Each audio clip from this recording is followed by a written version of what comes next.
ముక్కులో నుంచి ఎంటర్ అయిన గాలి గొంతుకుండా వాయిస్ బాక్స్ కుండా లంగ్స్కి పోవాలి. ఈ మధ్యలో ఈ 3 లెవెల్స్ ఆఫ్ అబ్స్ట్రక్షన్. ముక్కులో సర్వసాధారణంగా ముక్కు దూలం వంకర ఉండడం, అంటే చాలామంది గ్రాస్ డీవియేషన్స్ ఉంటాయి.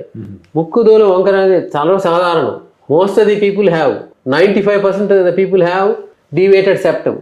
వాళ్ళకందరికి మనం ఏం చేయాల్సి పర్లేదు. సిమ్టమ్స్ ఉన్న వాళ్ళకి ముక్కు దూలం వంకర ఉండి ఒక సైడ్కి బెండ్ అయ్యాయి, ఇంకో పక్క ఏంటంటే టర్బినేట్స్ అని ఉంటాయి, ఒక కండలు పెరిగినాయి అంటారు. ఇది నార్మల్ స్ట్రక్చర్స్, అవి కొంచెం పెద్దగా అవుతాయి opposite side.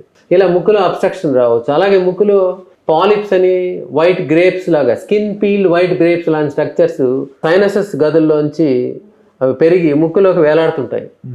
The also can cause obstruction. అలాగే అలర్జిక్ రైనైటిస్ ఉన్న వాళ్ళకి ముక్కులో లైనింగ్ అంతా వాచిపోతుంది, తుమ్ములు రావడం, నీళ్లు కారడం, అలర్జిక్ రైనైటిస్. ఈ సమస్యలో ఒక లెవెల్ ఆఫ్ అబ్స్ట్రక్షన్. నెక్స్ట్, ముక్కు వెనక భాగంలో అడినాయిడ్స్ పిల్లల్లోనే సాధారణంగా ఉంటుందా, అలాగే పెద్దవాళ్ళలో కూడా 2-3% అడినాయిడ్స్ ఉండేదండి. అది నెక్స్ట్ లెవెల్ ఆఫ్ అబ్స్ట్రక్షన్ చూస్తాం అనమాట. అలాగే గొంతులో ఈ టాన్సిల్స్ పెద్దగా ఉండడం అడల్ట్స్కి కూడా, అంటే కొండనాలుక అంగిలి అంతా సాగిపోయి ఉంటుంది, ప్యాలెట్ అంటాం, సాఫ్ట్ ప్యాలెట్ సాగిపోయి ఇట్లా కొట్టి సాగిపోయి ఉంటుంది ఓవర్ ద ఇయర్స్.